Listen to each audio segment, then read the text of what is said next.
Well, welcome to Shore Talk. It's been a while, Tim, since we did the show. I think, if I remember correctly, Lincoln was president. We know how that turned out. But we're back on the air. I'm John General, and with me is Sally Jellett. Hello. We're co-hosts of this soiree. And we have some interesting people here to talk tonight. Jim Duffy's one of our guests. Annie Oakley is here, of all things, direct from Montana, I think. And we have our producers here, Harry Beiser and Tim Wygand. We really appreciate them. And we appreciate that we're in the bowels, if that's the right way to put it, the bowels of the Avalon at MCTV. With me is my co-host, and we are co-hosts, Sally Jellett. Yes, and hello. Sally, hi. You're from this area, of course. Not originally. Correct. I've lived on the shore for 9 years now this year. I'm actually from the northwest suburbs of Philadelphia, but love the Eastern Shore. And you have a long history in live television.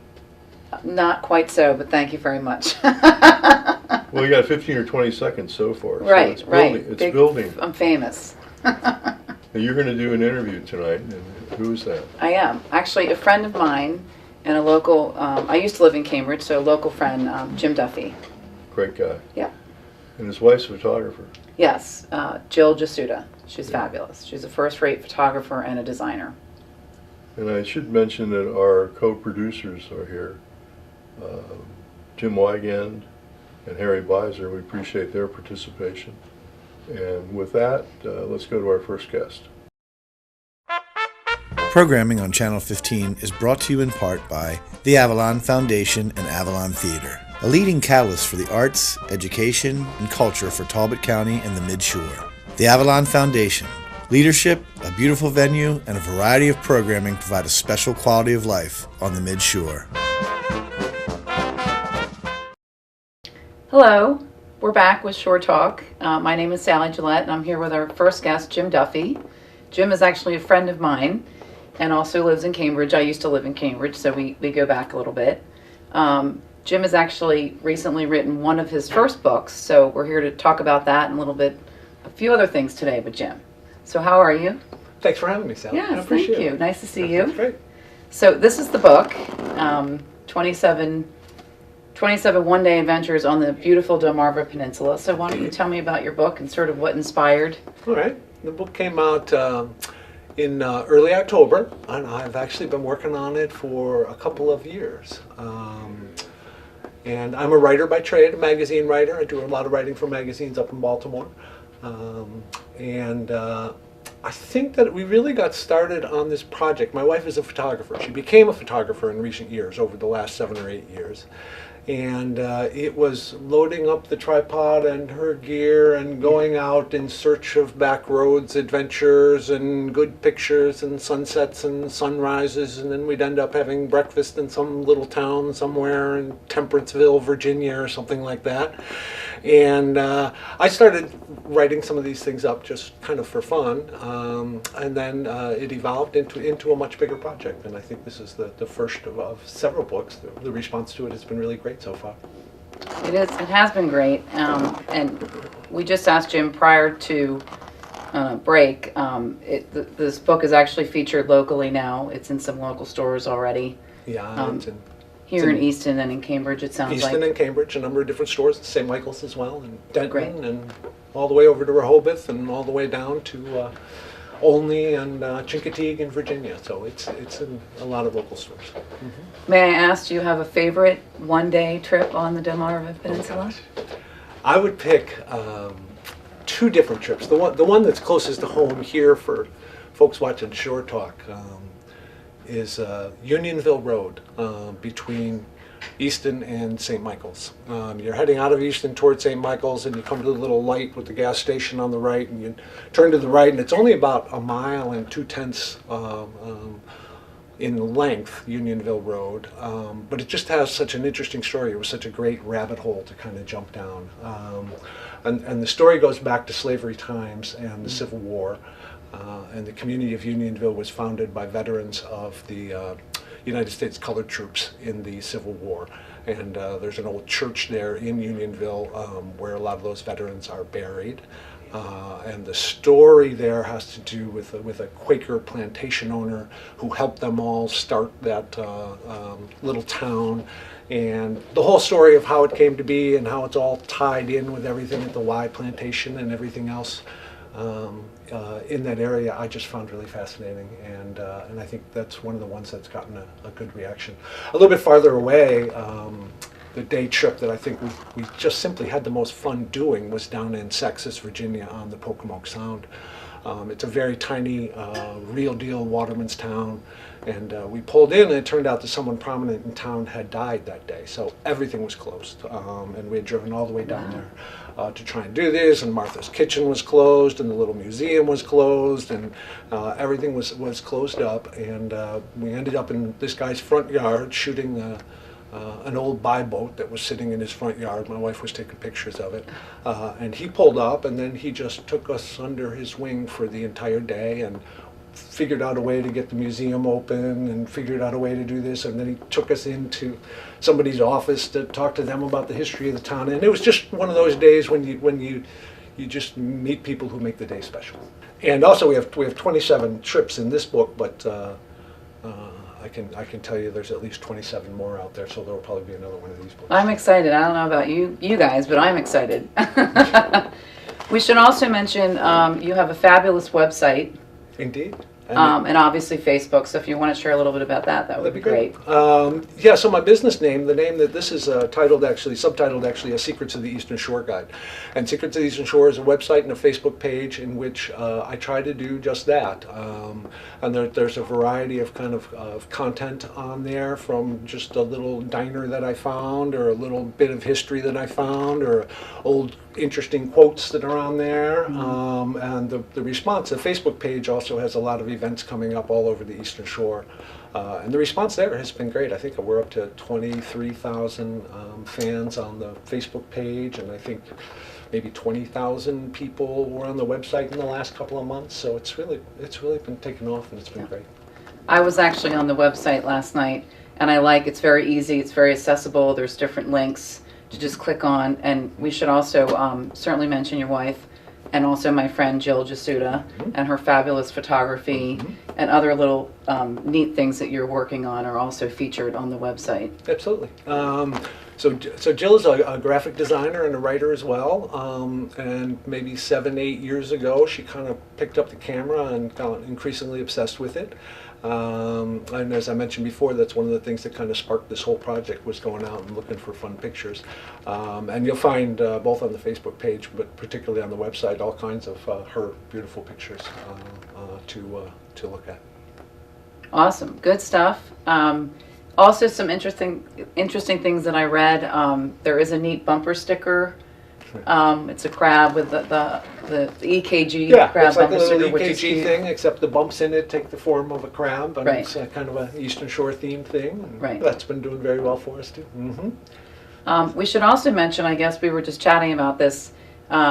You're in a pop-up store in Cambridge now. Yeah. Tell me a little bit about Yeah, that. we've been there since the 1st of December, really, and it's a chance to test the waters. We have some of Jill's pictures in there, and we invited other kind of artists and creative people to put their stuff in there, and so we've been open for a month and a half now, and not quite sure how long we're going to be continuing to be a pop-up shop, and then we're going to have to kind of close down and do some soul searching and run some numbers and see if we're going to continue on that going forward. But boy, it's been a lot of fun.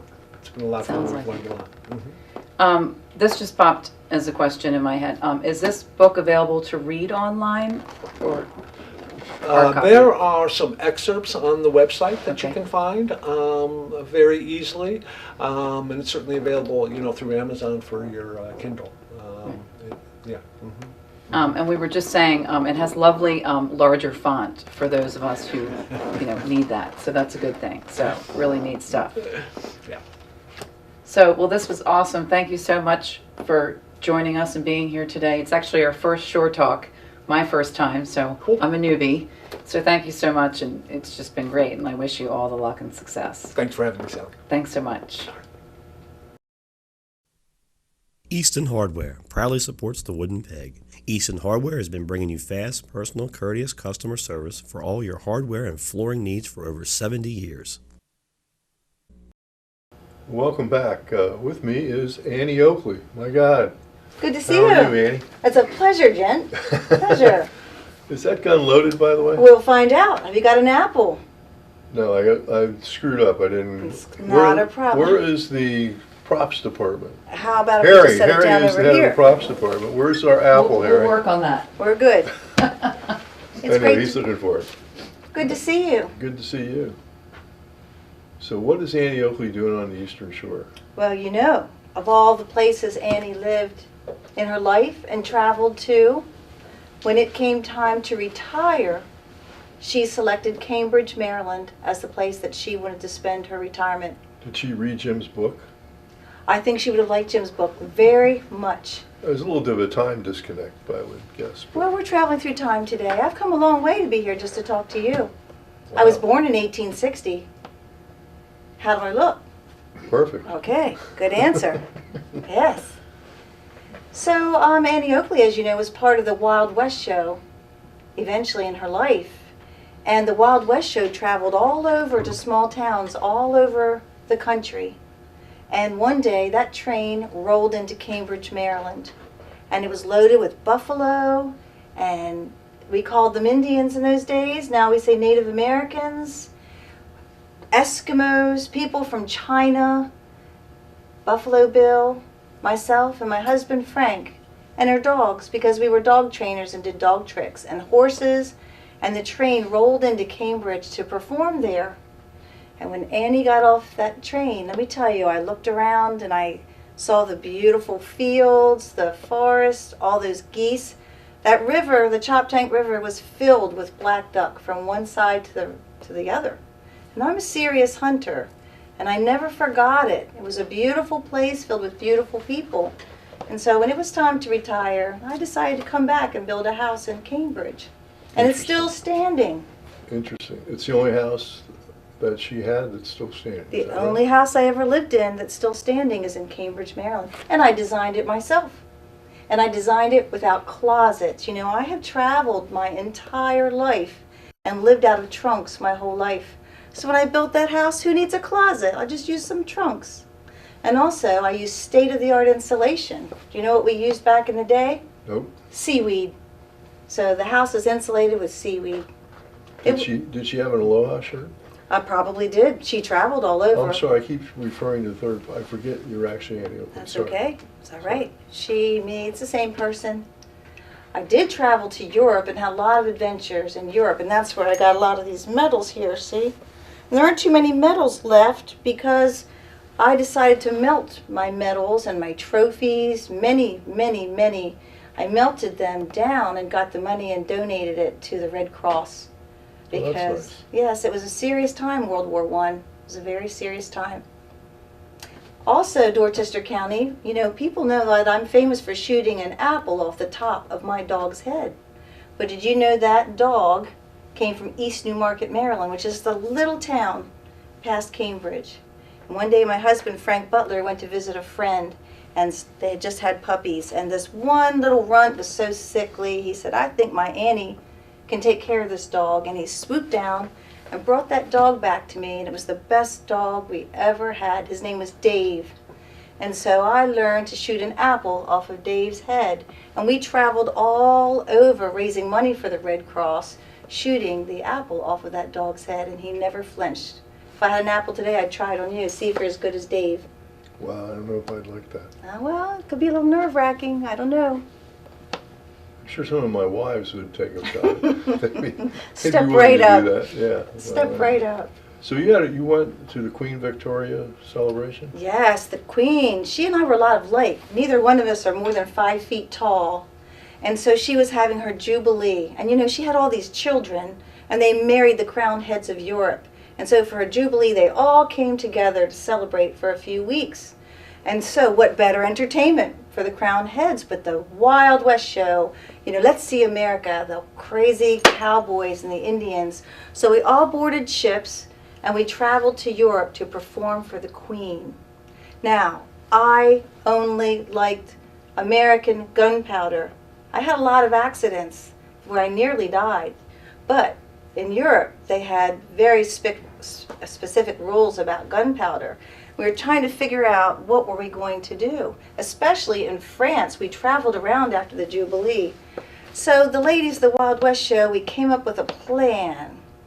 And when we came down the plank off the ship into Europe, we all had these beautiful gowns with big bustles in the back. And little did people know that inside of those bustles were the gunpowder that I wanted to use to shoot with. Does TSA know about this? I don't, back in the day, they would have had a time. But we smuggled that gunpowder on. We performed for the Queen. And one very significant person was there one of the days when I was performing. He was brash, he was an upstart, he was very arrogant, and his name was Wilhelm. And he was a young man, and he wanted to get into the show. So, you know, I'm pretty good at shooting a cigarette out of someone's mouth from a long way away. And he got into the ring, and he put that cigarette in his mouth. And I raised my gun, and I tell you what, if I had known all the trouble that man was going to cause later, that might have been the one time that I missed. Just saying. Interesting. Yes. Interesting. Was there some young man became enamored of you in London? There were a few. You know, I loved Frank Butler for 50 years. But we were all instructed, whatever you do not touch royalty. That was forbidden. And so I was performing one day, and a young man was so excited, he ran into the ring. And just when he ran into the ring, a white horse came charging across, nearly trampling him. What was I to do? So I ran over and I knocked him down, and I rolled him to safety. I saved his life, what can I say? But he did become enamored, and he gave me lots of pretty jewelry. He kept sending me lots and lots of jewelry. But alas, as I said, Frank Butler and I had a good thing going. So I kept the jewelry. What's a girl to do? And later on, I must say, not much of it is still around because it did support the Red Cross and the effort for World War I. You were sort of his Lady Hamilton. Something like that. Yes. Yeah, I'll bet. Yes. So let's see, you've been to so many, you went to the Jubilee. Are you invited to this year's inauguration? No guns are allowed at this year's inauguration, I hear. I don't know why, Okay. but I will Just say, checking. though, that when it comes to politics, you know, I went to Congress and I asked for permission to put together a militia of lady shooters to do our part to help in the war effort. That's scary. No, it's not scary. Every individual Did should it pursue happen? their talents. Of course not. They didn't want to hear about women shooters. I don't understand that because I think we No. would have done a great job. Right. However, I was also one of those people who thought that women should not have the right to vote. It just seemed very unbecoming and unladylike to me.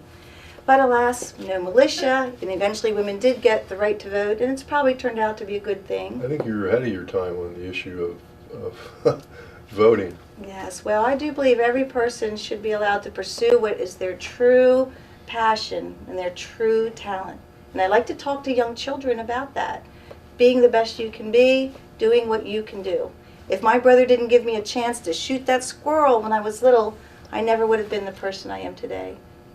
So there's no Annie Oakley Museum, but is there a place people can go to find out more about Annie Oakley? There is a museum, but not in Dorchester County. There is a museum called the Garst Museum out west, and I highly recommend that people go there. A lot of my things are there.